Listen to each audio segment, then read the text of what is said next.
não é por mera especulação, não. Como alguns, né? Eu quero estudar Apocalipse, eu quero tentar descobrir quando é que Jesus vai voltar. Não, não é por mera especulação, não.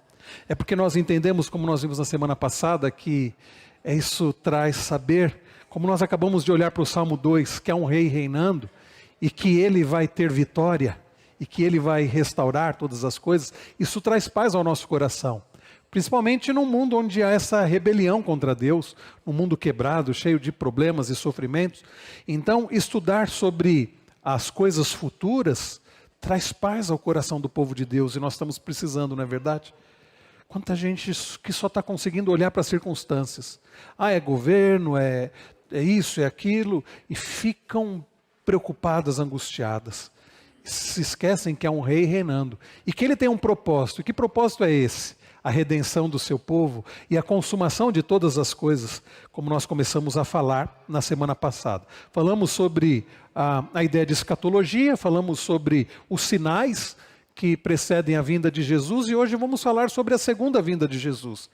Como eu dizia ainda há pouco, Jesus já veio ao mundo, o reino de Deus já foi instalado. Então Jesus já reina, mas Jesus um dia vai voltar, e ele vai estabelecer de forma visível e completa o seu reino, né? Nós vivemos o que na teologia bíblica é chamado de já e ainda não.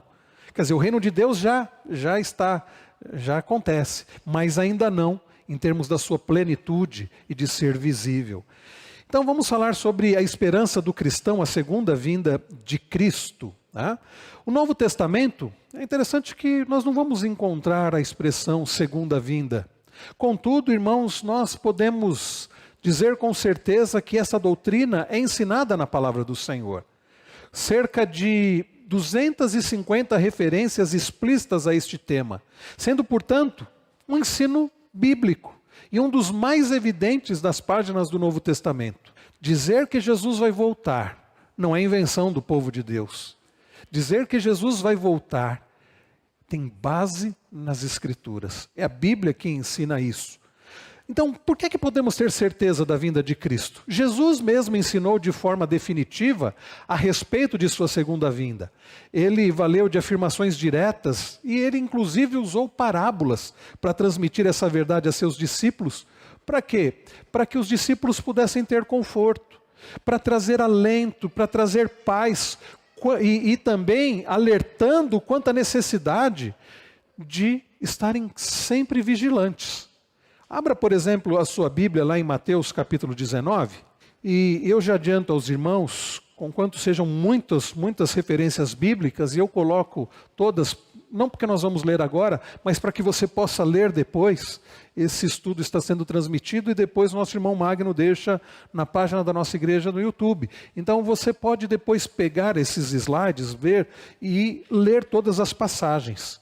Deixa eu já adiantar também para os irmãos, eu esqueci de falar. O estudo de hoje, na semana passada eu citei o livro do Anthony Huckman, né? A Bíblia e o Futuro, que eu usei inclusive o título para título da nossa série. Hoje eu quero indicar um outro livro. Esse também meu é antigo, capa antiga. A capa hoje é outra. Essa minha é da edição Paráclitos. Hoje em dia, se não me engano, esse livro é pela editora Fiel. Do meu antigo professor de teologia do seminário, Dr. Hermisten Maia Pereira da Costa. O reverendo Hermisten escreveu esse livro, Eu Creio no Pai, no Filho e no Espírito Santo. É um estudo do credo apostólico. E quando ele trata da pessoa do Filho, eu creio no Filho, ele tem um capítulo sobre a segunda vinda de Cristo. Ele tem um capítulo sobre a vinda de Jesus, né? Quando Jesus veio ao mundo a primeira vez. Tem um capítulo sobre a vida de Jesus, o sacrifício de Cristo, a morte de Cristo, a ressurreição de Cristo, a ascensão de Cristo, né? Como nós começamos a ver semana passada em Atos 1. Mas ele tem um capítulo sobre a segunda vinda de Cristo. E eu me vali desse capítulo, desse livro. É um livro muito bom para escrever esse estudo aqui para os irmãos, tá bom? Então, os irmãos que quiserem mais informações, esse é um livro que eu recomendo. Eu creio no Pai, no Filho e no Espírito Santo. Hoje, como eu disse, eu acho que é da editora Fiel, do Dr. Hermisten Maia Pereira da Costa. Mateus 19, vamos ver alguns versículos aqui. Verso de número 28, vejam que Jesus diz, verso de número 28, ele diz assim: em verdade lhe digo que na regeneração, quando o Filho do Homem se assentar no trono da sua glória, vocês que me seguiram também se assentarão em 12 tronos, para julgar as 12 tribos de Israel. Então ele fala sobre quando o Filho do Homem se assentar no trono da sua glória. Jesus já está fazendo referência à sua vinda. Olha um pouquinho à frente, o capítulo 24 de Mateus, que nós lemos na semana passada, alguns versículos, Mateus 24, a partir do verso de número 32, quando Jesus fala da parábola da figueira, ele diz: aprendam a parábola da figueira. Quando já os seus ramos se renovam e as folhas brotam, vocês sabem que o verão está próximo. Assim também vocês, quando virem todas estas coisas, saibam que está próximo às portas. Em verdade lhes digo que não passará essa geração sem que tudo isso aconteça. Passará o céu e a terra, porém as minhas palavras não passarão.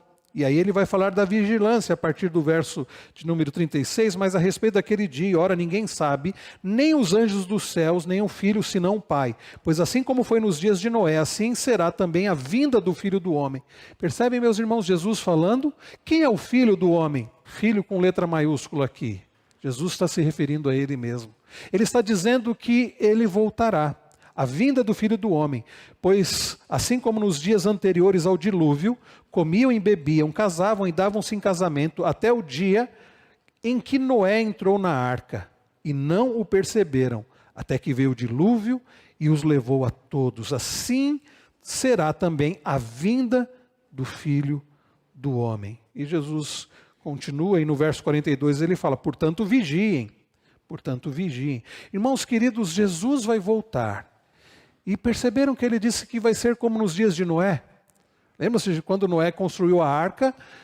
As pessoas, qual foi a atitude das pessoas para com a mensagem do Senhor, que era uma mensagem de juízo? As pessoas zombaram de Noé. As pessoas ridicularizaram Noé. E Noé continuou. Durante todo aquele tempo, mais de 100 anos, Noé ali construindo aquela arca. E as pessoas zombando, e as pessoas não deram crédito. Até um dia, o que aconteceu? A porta da arca fechou.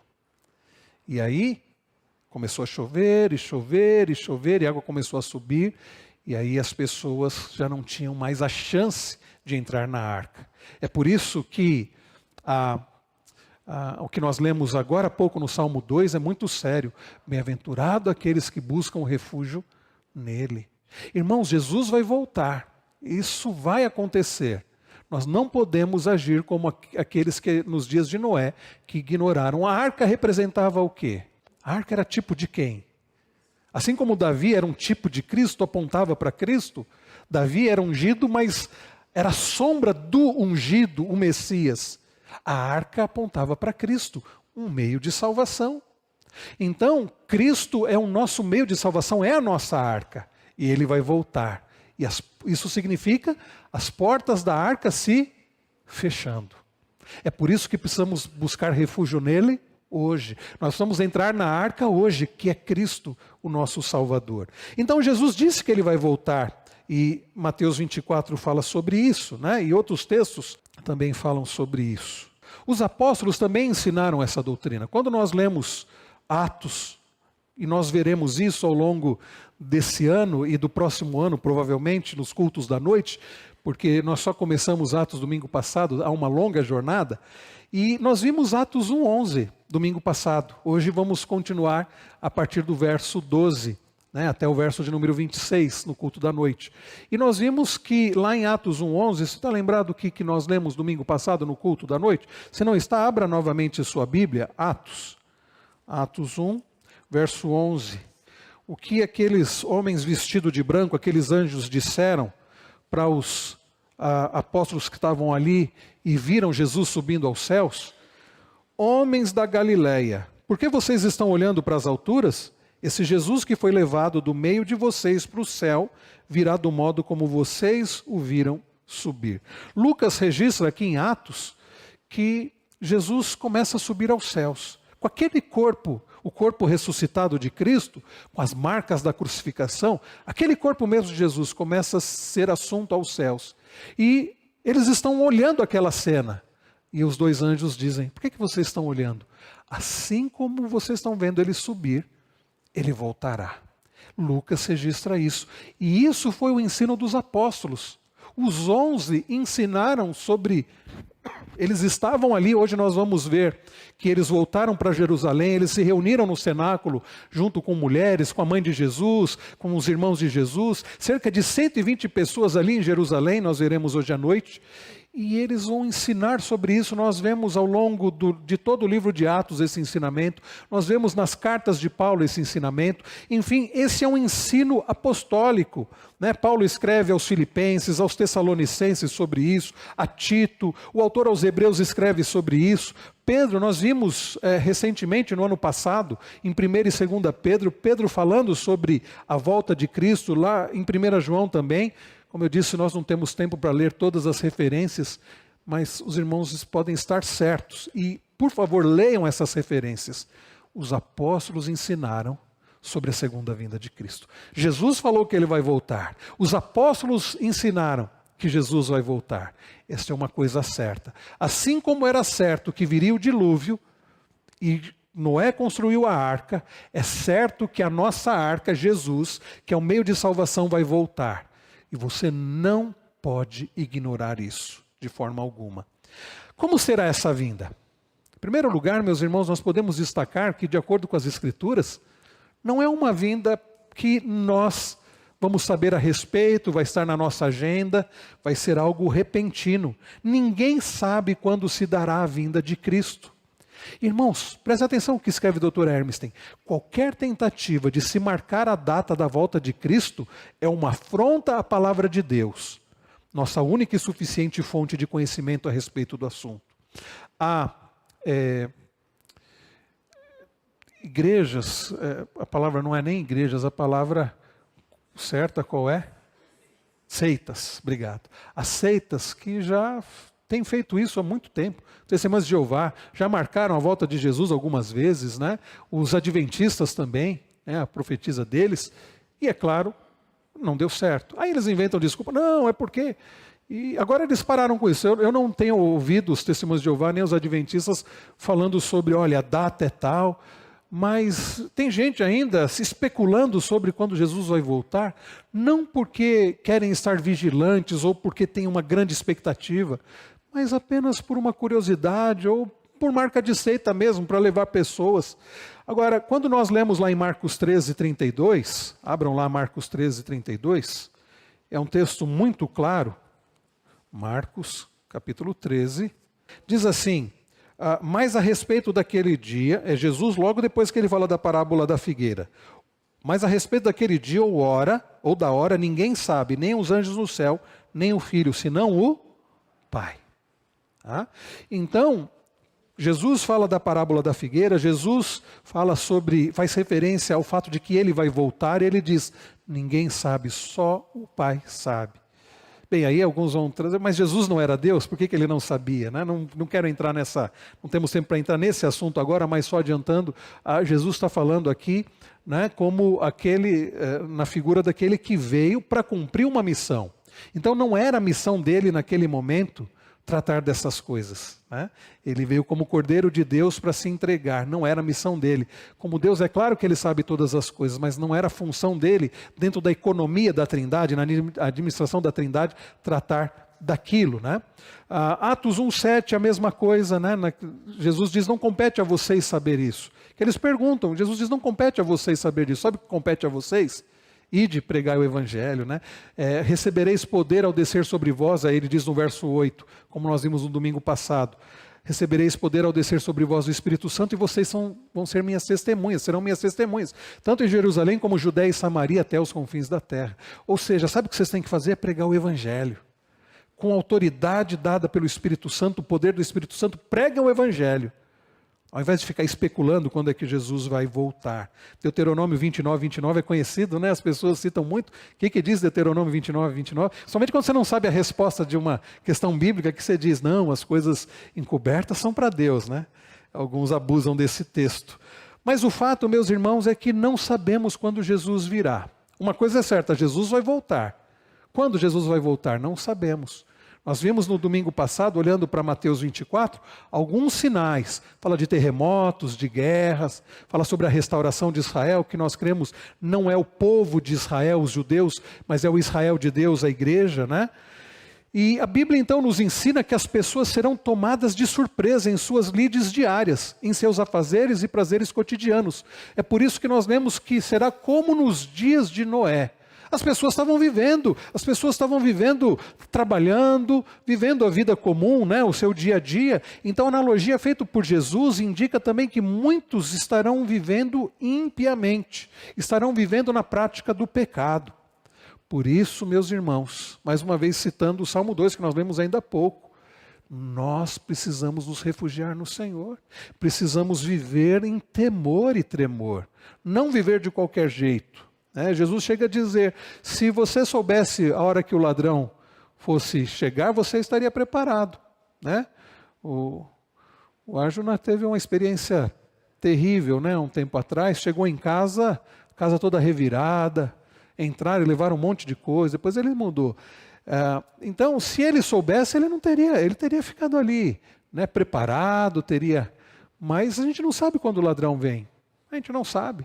E Jesus diz, ninguém sabe quando ele vai voltar. A comparação não é num sentido negativo, como se fosse algo ruim, como a vinda de um ladrão, mas é no sentido de que não se sabe quando vem. Porque sabe, você está ali preparado. Nós precisamos estar preparados, então, continuamente para a vinda de Jesus. Outros estarão menosprezando deliberadamente a pregação do Evangelho, como nos dias de Noé, falando de uma paz que para eles inexistirá, como nós já vimos em Mateus 24, 36 a 44. Como é que você tem vivido diante da volta de Cristo? Mesmo sem saber quando Jesus vai voltar e ninguém sabe. Preparado ou desprezando, alheio, ou vivendo ainda na prática do pecado? Jesus virá conforme a época por ele determinada e conhecida somente pelo Deus Trino. Nós já lemos isso, Jesus falando isso, Não compete e somente o Pai sabe. Em 1 Timóteo 6, Paulo fala sobre isso também. 1 Timóteo capítulo 6, eu vou ler aqui também, meus irmãos, versos de números 13 a 15, diz o seguinte: diante de Deus, que preserva a vida de todas as coisas, e diante de Cristo Jesus, que na presença de Pôncio Pilatos fez a boa confissão, eu exorto você a guardar este mandato imaculado e irrepreensível até a manifestação de nosso Senhor Jesus Cristo. O que é a manifestação de nosso Senhor Jesus Cristo? Paulo está fazendo referência à segunda vinda de Cristo. Manifestação do Senhor Jesus é que Jesus vai voltar, a qual, no tempo certo, que é o tempo de Deus, há de ser revelada pelo bendito e único soberano, o Rei dos Reis e Senhor dos Senhores, o único que possui imortalidade, que habita em luz inacessível, a quem ninguém jamais viu nem é capaz de ver. A ele honra e poder eterno. Amém. Ou seja, Paulo está dizendo, há de ser revelada pelo bendito e único soberano. É ele quem sabe, é somente ele quem sabe. O Senhor está sempre preparado para a sua volta. A questão é, e nós? O momento exato pertence à escala perfeita de Deus. Essa será uma vinda repentina. Mas será também uma vinda decisiva e definitiva. Irmãos queridos, a segunda vinda de Jesus, Jesus vai voltar, pode estar certo disso, e será uma vinda decisiva e definitiva. Jesus Cristo foi assunto ao céu uma vez e também voltará definitivamente para os seus. Nós lemos isso em Atos 1 ainda há pouco e vimos no domingo passado. Vindo assim o fim. Paulo, lá em 1 Coríntios 15, 24, diz que virá o fim. O fim não é que tudo vai acabar, mas é o fim desse estado em que nós sofremos ainda as consequências do pecado. É quando o Senhor vai fazer novos céus e nova terra. É o fim de uma era, essa era, meus irmãos, que ainda sofremos as consequências do pecado. E lá em Apocalipse 21 diz que o Senhor vai fazer novas todas as coisas. Mas antes do Senhor fazer novas todas as coisas, Ele vem e virá o fim dessas primeiras coisas, as primeiras coisas. Sua vinda decidirá definitivamente a história. Não haverá outra chance. Quer queiramos, quer não, creiamos ou não, a volta de Cristo não será em caráter provisório ou temporário, mas sim de fato e finalmente. Irmãos, e veja, não existe coincidência, né? Vocês percebem como a Bíblia, o que nós acabamos de ler no Salmo 2 e o que nós estamos lendo agora? Novamente, o Salmo 2 diz o seguinte: peça e eu lhe darei as nações por herança e as extremidades da terra por sua possessão. Com uma vara de ferro você as quebrará e as despedaçará como um vaso de oleiro. Daí os reis devendo ser prudentes. Ele diz assim: beijem o filho para que não se irrite, não pereçam no caminho, porque em breve se acenderá a sua ira. O que é em breve se acenderá a sua ira? É a sua volta em justiça.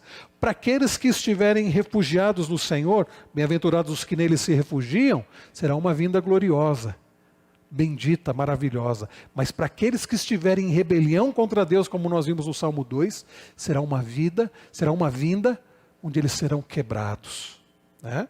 E não vai ser algo temporário, provisório, mas algo final. Tudo bem até aqui, meus irmãos? A vinda do Senhor é certa.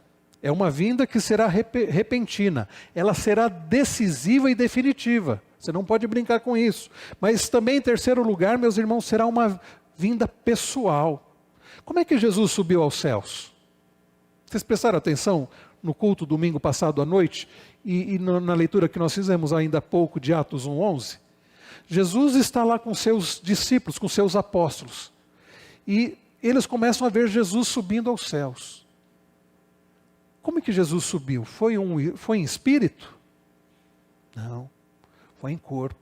Corpo que foi ressuscitado e foi transformado em glória. Mas era o corpo de Cristo. Tomé não teve que até tocar nas marcas?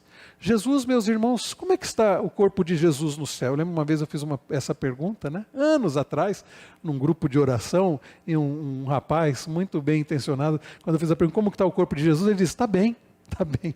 O pessoal deu risada. Saudoso Cleito. Não, a questão é, em que forma está o corpo de Jesus? Em espírito? Não. Em carne. Jesus, meus irmãos, veio ao mundo. Ele assumiu a forma humana, ele nasceu de mulher, um corpo humano que foi crucificado, que ressuscitou, e as pessoas viram as marcas da crucificação, é carne e osso. Jesus, sendo eternamente Deus, sem deixar de ser Deus, se tornou homem. E por que Jesus continua com um corpo humano? Já pararam para pensar nisso? Por que Jesus continua? Jesus já cumpriu o seu propósito, Jesus já veio ao mundo, obedeceu de forma perfeita, foi o representante humano. Não adiantava Deus enviar um anjo, não adiantava Jesus vir em espírito, como Deus é espírito, porque para representar seres humanos precisa ser o quê? O que precisa ser um representante de seres humanos, irmãos? Humano. Então Jesus se fez carne. Bom, mas Jesus já morreu, ressuscitou, subiu aos céus.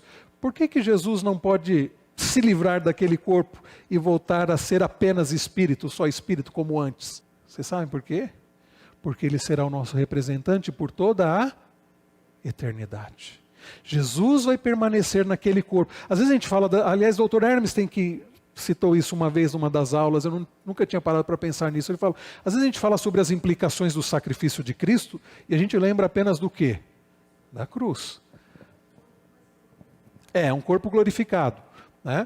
É um corpo, e nós teremos Paulo diz que o nosso corpo será como o de Cristo, ou seja, nós não vamos depender, nós não vamos ficar doentes, nós não vamos envelhecer, nós não vamos ter sono, né? Diz o texto que depois que Jesus ressuscitou, ele comeu com os discípulos, ele bebeu, mas não significa que o corpo glorificado vai ter necessidade de comida e de bebida. Diz que ele comeu e bebeu com os discípulos.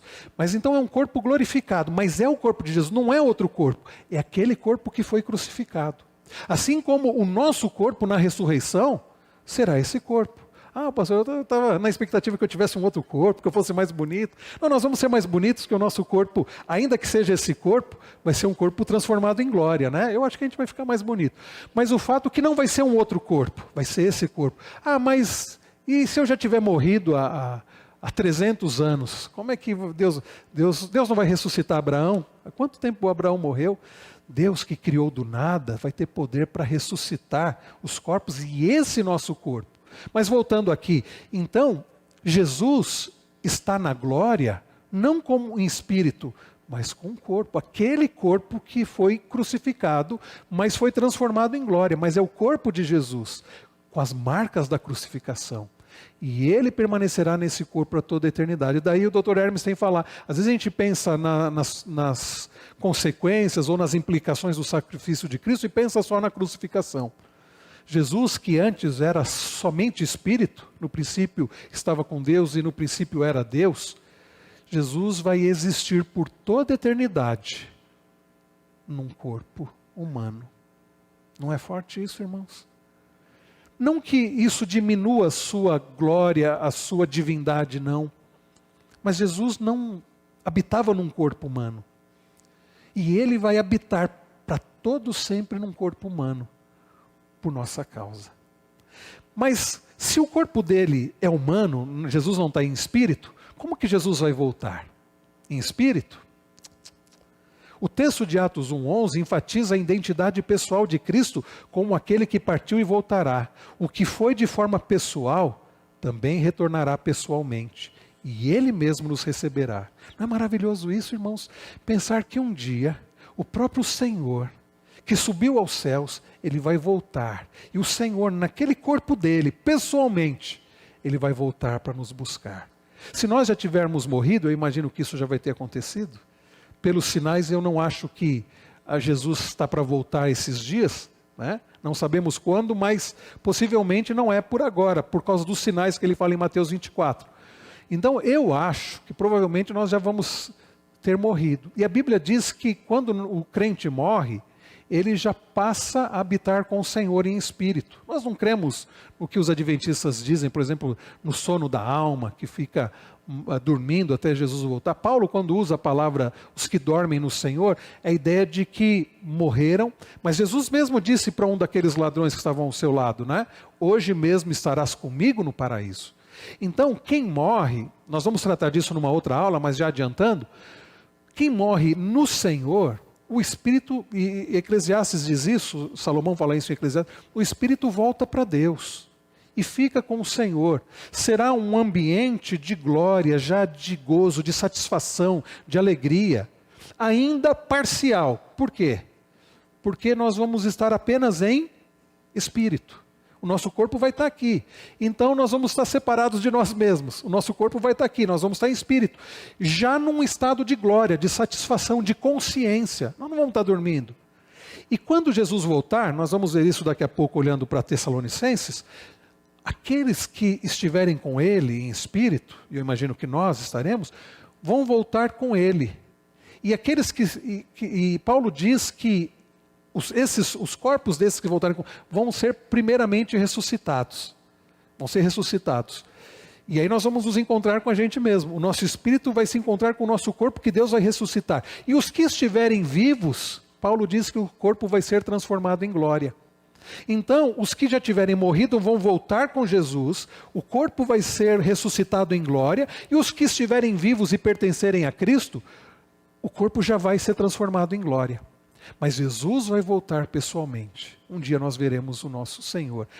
Se morrermos antes de Jesus voltar, nós o veremos, nós em espírito, Ele em carne.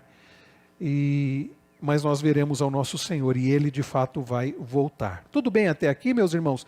Então a vinda do Senhor será pessoal. Ele não vai mandar alguém, Ele não virá apenas em espírito, Ele virá pessoalmente. Hoje, quando nós participamos da ceia do Senhor, é uma bênção para nós, como foi no domingo passado. Nós partimos o pão, nós tomamos o cálice, coisas que representam, simbolizam o corpo de Cristo. Mas nós não vemos a Cristo. Nós cremos que Jesus se faz presente espiritualmente, através do seu Espírito, é verdade. Mas um dia Ele vai voltar e Ele vai cear conosco e nós com Ele. Será uma vinda pessoal. Será uma vinda visível e audível. Isso eu acho interessante porque os nossos irmãos dispensacionalistas, e a maioria das igrejas evangélicas são dispensacionalistas, eles creem que em duas vindas, Jesus vai vir uma vez, aí vai levar a igreja, depois Jesus vai voltar, vai ter a grande tribulação, depois Jesus volta, e tem aquela ideia, já assistiram aquele filme Deixados para Trás? Aí a pessoa está assim, tem um outro lado, de repente a pessoa some, fica assim, para onde foi? Não, é que Jesus voltou e levou a pessoa, mas Quem não é do Senhor não viu Jesus voltando. É isso que a Bíblia ensina? Que os ímpios não verão a Jesus voltar? Só quem é salvo que vai ver Jesus voltar? Não é isso que a Bíblia ensina, não. Todos ouvirão e verão a vinda de Cristo. E nós não cremos em duas vindas, não, irmãos. Nós que somos aliancistas e amilenistas, né? Depois nós vamos explicar, eu acho que na aula que vem nós vamos tratar desse tema. Nós presbiterianos cremos em uma vinda só. Nós não conseguimos enxergar em Apocalipse, em outros livros da Bíblia, a margem para falar em duas vindas de Cristo. Nós cremos numa vinda só, e essa vinda do Senhor será uma vinda visível e audível.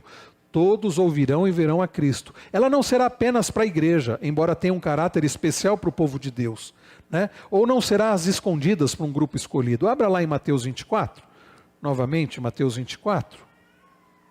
Vejam só os versos 30 e 31. Já perceberam que Mateus 24 é um texto que diz muita coisa, né? Sobre escatologia. Jesus adiantou muita coisa. Versos 30 e 31. Então aparecerá no céu o sinal do Filho do Homem.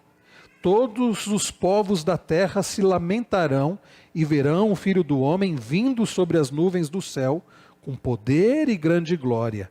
E ele enviará os seus anjos com grande som de trombeta, os quais reunirão os seus escolhidos dos quatro ventos, de uma e outra a outra extremidade dos céus. Então todo olho verá. Se Jesus, na sua primeira vinda, veio de forma tão simples, humilde, um bebezinho nascido em Belém da Judéia, um local tão remoto e pequeno, colocado numa manjedoura, alguns poucos foram adorá-lo, alguns pastores, e depois os reis do Oriente, os magos do Oriente, os magos do Oriente foram ali para levar presentes, e a Bíblia não diz que foram três, né? Diz que foram três presentes, mas não é esse o nosso assunto. Mas se na primeira vinda foi algo tão singelo, a segunda vinda não. Na primeira vinda ele veio como cordeiro, servo sofredor, humilde. Poucos o receberam. Na segunda vinda, como ele virá? Em resplendor e glória. Não como cordeiro, mas como leão. Em glória, em poder. Diz que os anjos vão tocar uma trombeta e para reunir os escolhidos de todas as tribos, povos e línguas. Então será uma vinda visível e audível para todos. Para todos. Não vai ser algo escondido não, como o filme Deixados para Trás. Cuidado com esses filmes, tá, irmãos? Não retratam, esses filmes evangélicos dispensacionalistas, não retratam a nossa compreensão bíblica. Quando Cristo regressar, todos os seres humanos, os fiéis e os incrédulos, todos se curvarão diante de Cristo e confessarão o seu senhorio. Paulo escreve isso em Filipenses 2:11 e Romanos 14:11. Eu vou ler aqui Romanos 14:11. Diz assim, como está escrito, aí ele está citando aqui Isaías 45:23. Por minha vida, diz o Senhor, diante de mim, se dobrará todo joelho e toda língua dará louvores a Deus. Toda língua, todo joelho se dobrará e toda língua dará louvores a Deus. Será uma vinda física, como eu já disse. Vai ser pessoal e vai ser física. Jesus Cristo voltará com o mesmo corpo com que foi assunto ao céu. Tá? Nós já vimos isso em Atos 1:11, os anjos até já prometeram isso. Lá em Apocalipse 1:7, esse é um outro texto que eu quero ler aqui para os irmãos, diz assim, Apocalipse 1:7, eis que ele vem com as nuvens e todo olho o verá, até mesmo aqueles que o traspassaram. Lembra que teve soldados que o traspassaram na cruz? E todas as tribos da terra se lamentarão por causa dele. Certamente. Amém. Eis que ele vem com as nuvens e todo olho o verá. Então não vai ser um espírito. Jesus vai voltar em corpo. Será uma vinda também, queridos, triunfante, gloriosa e glorificante. Por isso eu disse, não vai ser como a primeira vinda. Que foi uma vinda singela, humilde, desprezada. O Rei dos Reis, como um bebê numa manjedoura. Não, a volta de Cristo vai ser diferente da primeira. A primeira vinda de Cristo foi em humildade. Ele fez-se pobre por nós, deixando sua glória eterna para conviver conosco. Nós vemos isso lá em Isaías 52, Isaías 53. Mas na segunda vinda, Cristo virá em poder e glória. manifestando a todos a sua vitória, que foi adquirida para o seu povo, sobre Satanás, sobre a morte e sobre o pecado. Como nós lemos no Salmo 2, é um ungido do Senhor, que com a sua vara, né, com seu cetro, né, de ferro, vai esmagar a rebelião. Diferente da primeira vinda, que ele veio como servo sofredor, ele vai voltar como rei, como juiz, com todo o poder e aniquilar, né, o mal. Ele virá em companhia de seus anjos e das almas dos fiéis que já tiverem morrido. Vamos ler lá em 1 aos Tessalonicenses. Paulo, escrevendo aos Tessalonicenses, também trata sobre essas questões, né, que a gente chama de escatológicas. 1 aos Tessalonicenses 3, e é interessante o motivo do porquê, né, Paulo trata desses assuntos. 1 aos Tessalonicenses 3, vejam o versículo de número 13, eu vou ler a partir do verso de número 11, para ficar mais claro, que o próprio Deus, o nosso Pai, e Jesus, o nosso Senhor, preparem o nosso caminho, para podermos ir visitar vocês. E o Senhor faça com que cresça e aumente o amor de uns para com os outros e para com todos, como também o nosso amor por vocês, a fim de que o coração de vocês seja fortalecido em santidade, isento de culpa, na presença de nosso Deus e Pai, na vinda de nosso Senhor Jesus, com todos os seus santos. Agora vejam, capítulo 4, é que eu estava procurando o capítulo 4 aqui, que ele trata com mais detalhes dessa vinda e de como será essa vinda, os detalhes. Ele diz assim, eu vou ler a partir do verso de número 13, ele diz assim: irmãos, não queremos que vocês ignorem a verdade a respeito dos que dormem, para que não fiquem tristes como os demais que não têm esperança. Sabe o que faz toda a diferença para nós que já tivemos nossos entes queridos que partiram com o Senhor? São essas verdades. Essa semana eu precisei revisitar minha agenda de 2013, precisava de uma informação de um batismo infantil, e eu tenho tudo anotado. Aí eu peguei a agenda de 2013, comecei lá no dia 1º de janeiro. E é curioso isso, foi uma experiência interessante, até compartilhei com a Cris. Eu fui lá, tal dia, visitei fulano de tal, fulano de tal, fulano de tal. Dona Marisa Nastaro, seu Alcides Nastaro, seu Milton e família, seu Toninho Rosa, Dona Otélia. Quantas pessoas que já não estão mais conosco, que já dormem no Senhor. Mas muita gente mesmo, começando de 2013 para cá. Quanta gente que eu visitei. Dona Tereza, teve uma semana que eu estive com ela em hospital, e pessoas que o Senhor já levou, que já dormem no Senhor. E aí também chegou no mês de janeiro, estava lá. Visitei meu pai na UTI. E foram 3 semanas que todos os dias eu visitei meu pai na UTI. No dia 12 de fevereiro estava lá. Neste dia, o Senhor recolheu meu pai para a glória. Então, meus irmãos, isso é algo que traz assim bastante tristeza para nós, a saudade dos nossos entes queridos. Hoje está fazendo também... Faz um ano que sua avó faleceu, Vitor? É hoje, né? Que está fazendo. Foi ontem? É amanhã? É amanhã, né? Então, sabe, são datas que... Então, todo 12 de fevereiro, eu me lembro, aliás, não precisa ser 12 de fevereiro, quase todo dia eu me lembro do meu pai. Mas sabe o que faz toda a diferença? É o que Paulo está escrevendo aqui. Olha só. E ele fala, é para que vocês não fiquem como os demais que não têm esperança, que perdem o ente querido. Ele diz, pois se cremos que Jesus morreu, verso 14, e ressuscitou, assim também Deus, mediante Jesus, trará na companhia dele os que dormem. E pela palavra do Senhor ainda lhes declaramos o seguinte: nós, os vivos, os que ficarmos até a vinda do Senhor, olha Paulo falando da vinda do Senhor, de modo nenhum precederemos os que dormem. Parece que Paulo acreditava que Jesus iria voltar antes dele morrer, né? Porque o Senhor mesmo, dada a sua palavra de ordem, ouvida a voz do arcanjo e ressoada a trombeta de Deus, descerá dos céus, e os mortos em Cristo ressuscitarão primeiro. Então vejam, aquilo que eu falei, aqueles que tiverem morrido, o Espírito já vai estar com o Senhor. Paulo diz que vão voltar com o Senhor na volta de Cristo, e os corpos desses vão ressuscitar primeiro, diz Paulo.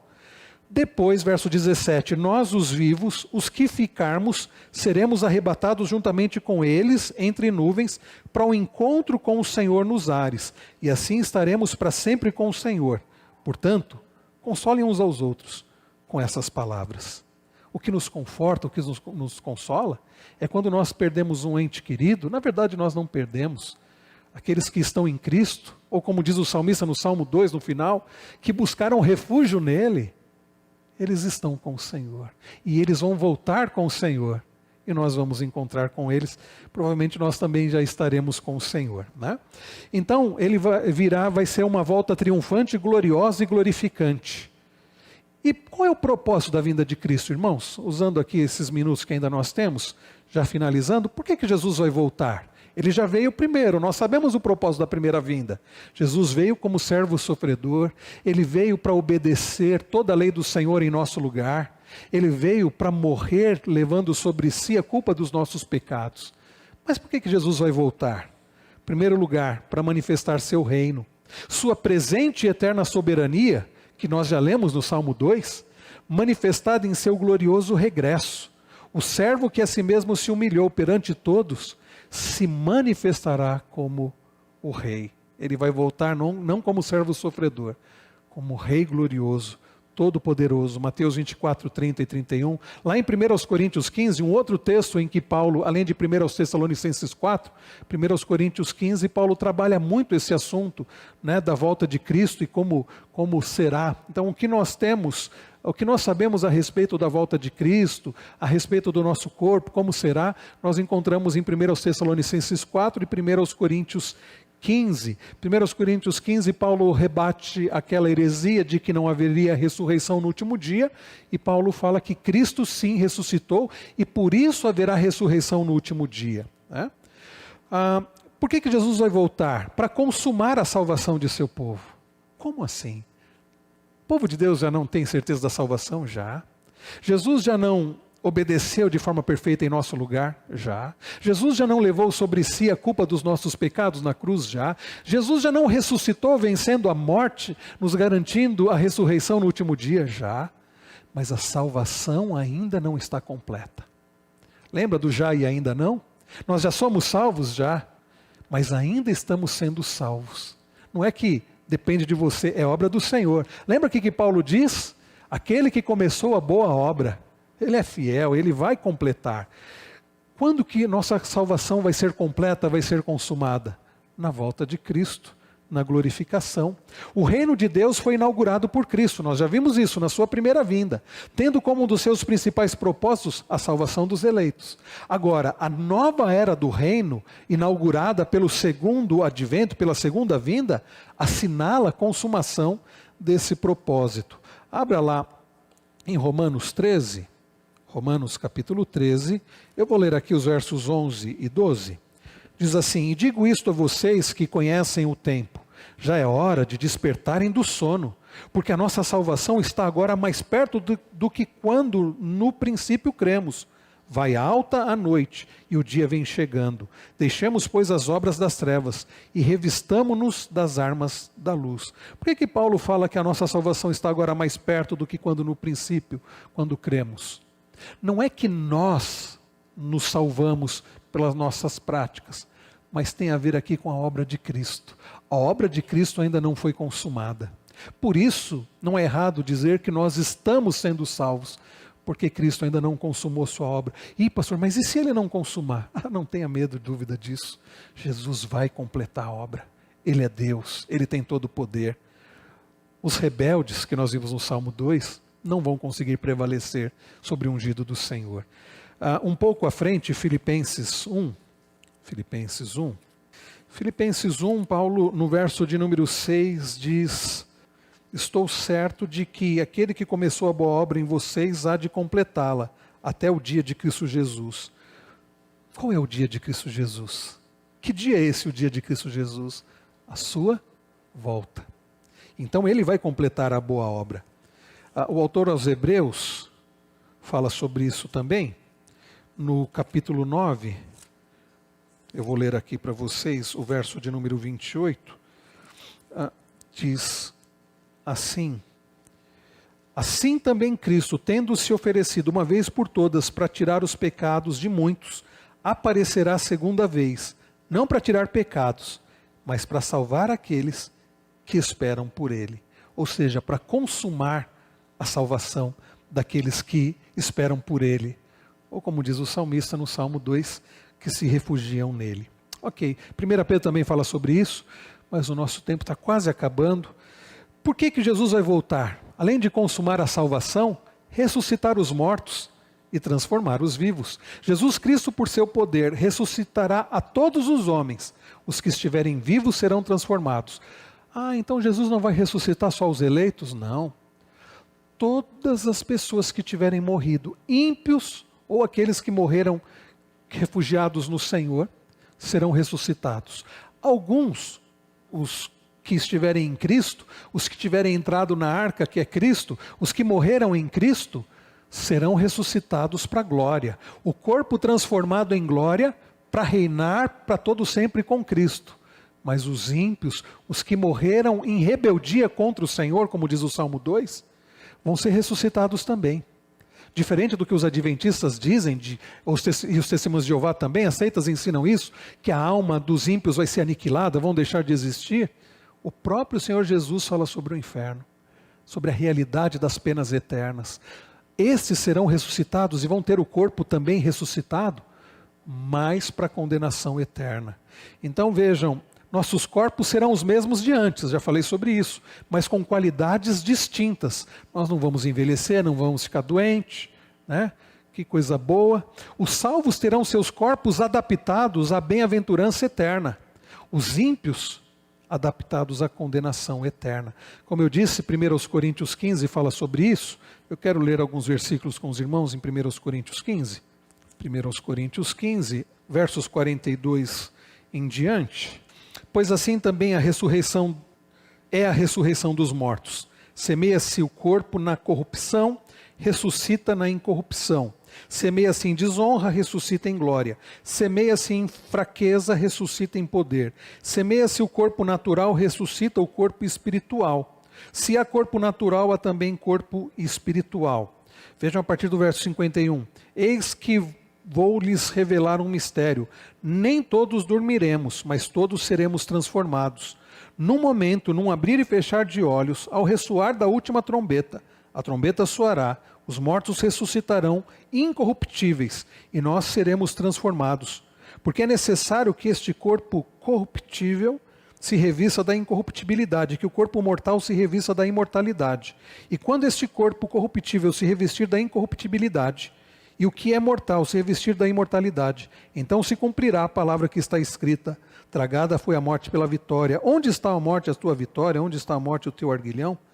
Então Paulo fala um pouco sobre isso também, a ressurreição dos corpos. Ele voltará, irmãos, e esse dia, como eu disse, vai ser um dia terrível para aqueles que estiverem em rebeldia, como diz o Salmo 2, porque ele voltará para julgar. Todos comparecerão diante do tribunal de Cristo, sem exceção.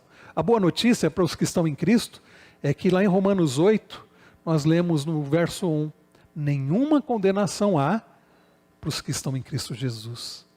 Bem-aventurados os que se refugiam nele. A revelação de Cristo também significa a revelação da justiça, em seu significado tanto redentor quanto retributivo. Lembre-se, como diz o Salmo 2, o ungido do Senhor tem o seu cetro, a sua vara, para destruir os rebeldes. Né? Nós não vamos ler os textos aqui por causa do nosso horário, que se findou agora. Para libertar a igreja, Jesus vai voltar para libertar a igreja. Um dos sinais que antecederão a vinda de Cristo é a grande tribulação pela qual a igreja passará, sendo perseguida, caluniada, traída e hostilizada. Os nossos irmãos que não são amilenistas, os nossos irmãos que não são aliancistas, a maioria das igrejas evangélicas, os dispensacionalistas, como eu disse, eles creem em duas vindas, e eles acreditam que a igreja não passará pela grande tribulação. Irmãos, a notícia que eu tenho para dizer para vocês, que pelas Escrituras, é que a igreja vai passar pela grande tribulação, mas Deus vai sustentar. E quando o Senhor voltar, Ele vai livrar, vai libertar a sua igreja dessa tribulação. Parte desse sofrimento será causado pelos apóstatas, aqueles que abandonarão a fé. Isso porque nunca tiveram de forma real a genuína fé salvadora.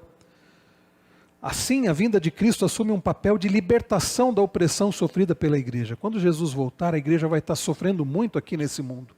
E vai ser um alívio, vai ser uma libertação para a igreja do Senhor, para aqueles que estiverem vivos, né, e pertencerem ao Senhor. Jesus vai voltar para destruir todos os inimigos de Deus. Deus destruirá definitivamente o poder da morte, do pecado e de Satanás. Lá em 1 Coríntios 15 nós lemos Paulo escrevendo sobre isso também. Então, meus irmãos, ainda existe o mal, existe. Às vezes a gente fica desanimado, até revoltado. Não precisa se revoltar.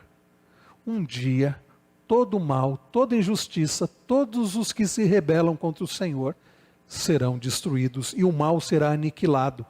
Lá em Apocalipse 20, de 1 a 14, fala sobre isso, né? Depois os irmãos leiam. E o Senhor vai restaurar todo o cosmos, todo o universo será restaurado. Jesus Cristo libertará todo o universo da influência danosa de Satanás e do pecado. E o Senhor, aqui não tem Efésios 1 e Colossenses 1, mas lá em Apocalipse 21 diz que o Senhor vai fazer novas todas as coisas. E não haverá mais morte, nem dor, nem pranto, nem luto. Não haverá mais sofrimento, porque as primeiras coisas terão passado. O novo céu e a nova terra serão caracterizados pela justiça de Deus. Nós vemos isso ainda há pouco em Romanos 14, 17. E eu termino, queridos, falando então sobre que atitudes nós devemos ter em relação a essa doutrina da segunda vinda de Cristo. Existem atitudes erradas, indiferença. Tem gente, como nos dias de Noé, vivendo de qualquer jeito, como se Jesus não fosse voltar. Você não pode ser indiferente. Antigamente a igreja do Senhor, ela levava mais a sério isso. A gente pega os nossos hinos do nosso inário, quantos hinos fazendo referência à volta de Jesus hoje? Vejam os cânticos que nós temos, os cânticos modernos. Eu não me lembro de nenhum poucos fazem referência à volta de Jesus, né? Alguns fazem referência à volta de Jesus, mas poucos. Parece que a igreja dos dias de hoje, se o mundo é indiferente, é natural isso, mas a igreja não deveria ser indiferente. Fala-se sobre tantas coisas, mas pouco sobre a volta de Cristo. As igrejas, então, neopentecostais, que falam mais sobre a teologia da prosperidade, eu não me lembro de ouvir sobre mensagens sobre a volta de Cristo, né? É só sobre você precisa ter aqui, Deus tem propósito para você ser rico, para você ter saúde. Não.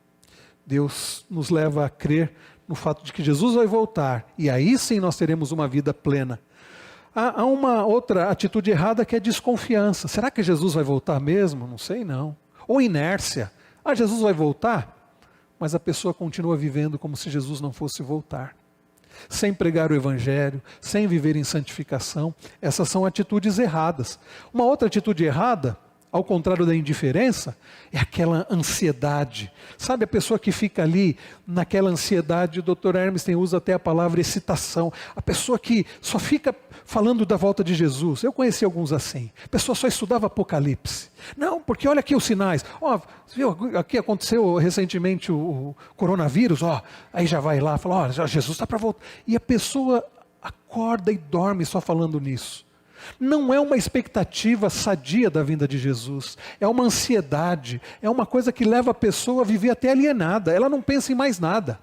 E é muitas vezes por curiosidade, e não uma, de fato, expectativa correta.